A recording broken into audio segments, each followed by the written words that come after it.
बिस्मिल्लाहिर्रहमानिर्रहीम। अस्सलाम वालेकुम viewers, welcome to my channel Jasmine health and beauty tips. आज की स्पेशल रेमेडी है एक्ने स्पॉट्स वालों के लिए, जिनके चेहरे पर बहुत ज्यादा निशान पड़े होते हैं दानों की वजह से। क्योंकि चेहरे से दाने तो चले जाते हैं, लेकिन चेहरे पर दानों के निशान अपना असर छोड़ जाते हैं।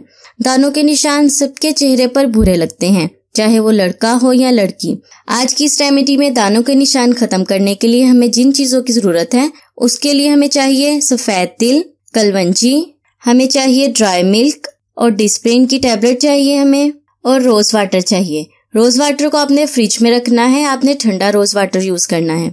इन सब चीजों को पीसने के लिए आज का ये हमारा मेहमान है, जिसे हम कुंडी डंडा या सिलवट्टा या आम जुबान में जो भी आप अपने घर में इसे बोलते हैं, और ये इसका डंडा है। ठीक है, इसमें चाहिए हमें आधी चम्मच कलवंजी का, आधी चम्मच सफेद तिल, 1 टैबलेट डिस्प्रिन की। इन तीनों चीजों को अच्छी तरह से पीस लें।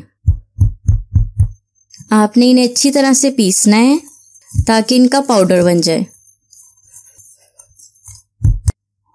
ये देखें व्यूअर्स, इसे पीस कर इतना पीसना है कि इसका तेल निकल आए। ये बहुत ही अच्छा पाउडरी फॉर्म में आ गया है। इतना पीसना, पीस के तेल निकाल देना इसका। अगर आप इसे मशीन में ग्राइंडर में पीसेंगे तो इसका ऑयल भी नहीं निकलेगा। जब कलवंजी और तिल का ऑयल निकलेगा तो ये एक्ने स्पॉट्स वालों के लिए बहुत ही फायदेमंद चीज है। अब लास्ट में इसमें डालना है मिल्क पाउडर, 1 चम्मच। मिल्क पाउडर आप कोई भी ले सकते हैं, एवरीडे, नीडो या कोई भी आप मिल्क पाउडर ले सकते हैं।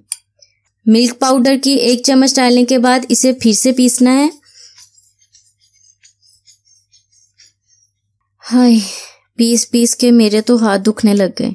अब आप लोगों के लिए इतनी मेहनत करती हूँ तो वीडियो को लाइक और चैनल को सब्सक्राइब भी कर दिया करें ना, और मुझे अपने कमेंट्स में भी अच्छा रिस्पॉन्स बताया करें। आपको मेरी वीडियोस कैसी लगती हैं और मेरी रेमेडीज कैसी हैं। ये बहुत ही अच्छा फेस पैक बनेगा। अगर एक्ने स्पॉट्स बहुत ज्यादा हैं और बहुत पुराने हैं, तकरीबन 1 साल हो गया है, तो आपने इस रेमेडी को 1 महीने तक जरूर यूज करना है। एक बात मैं आपको याद से बता दूं कि इस रेमेडी को एक्ने स्पॉट्स वालों ने यूज करना है जिनके दानों के निशान पड़े हुए हैं बहुत पुराने, और जिनके चेहरे पर दाने हैं, पिंपल्स हैं या पीप वाले दाने हैं, वो इस रेमेडी को बिल्कुल भी यूज ना करें। इसके बाद लास्ट में इसमें रोज वाटर डालना है, तकरीबन 1 से 1.5 चम्मच रोज वाटर। इतना डालना है कि ये पेस्ट बन जाए। पहले मैं इसमें 1 चम्मच डालती हूँ, और अगर जरूरत पड़ी तो और रोज वाटर डाल लेंगे। एक्ने स्पॉट्स वालों के लिए ये रेमेडी बेस्ट है। मेरी फैमिली में 3 लोगों ने इसे यूज किया है और बहुत ही अच्छा रिजल्ट मिला है, इसीलिए मैं आप लोगों के साथ भी शेयर कर रही हूँ। ये देखें फ्रेंड्स, इस फॉर्म में होनी चाहिए, ना बहुत ज्यादा पतली और ना ही बहुत ज्यादा गाढ़ी, बिल्कुल ऐसे देखें। अब मैं आपको इसका तरीका इस्तेमाल बताती हूँ। आपने इसे यूज कैसे करना है। आपने थोड़ा सा इस पेस्ट को लेना है और अपने फुल फेस पर इस पेस्ट को लगाना है। लगाने के बाद इसे 10 मिनट के लिए ऐसे ही खुश्क होने के लिए छोड़ देना है। खुश्क होने के बाद थोड़ा सा इसे गीला करना है और हल्के हल्के हाथों से मसाज करना है।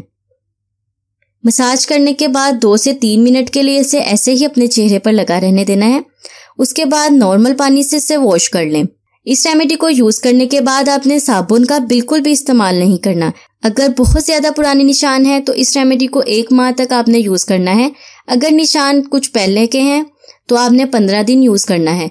1 हफ्ते बाद ही आप देखेंगे कि एक्ने स्पॉट्स लाइट होना शुरू हो गए हैं, जो डार्क कलर के निशान हैं वो हल्के होना शुरू हो गए हैं, और 15 दिन में आपको बेस्ट रिजल्ट मिलेगा। सो व्यूअर्स, कैसी लगी एक्ने स्पॉट्स की रेमेडी? उम्मीद करती हूँ अच्छी लगी होगी। अच्छी लगी तो 1 लाइक तो जरूर कर देना। मिलते हैं नेक्स्ट रेमेडी में, तब तक के लिए मुझे इजाजत दें और अपना बहुत सारा ख्याल रखें। अल्लाह हाफिज।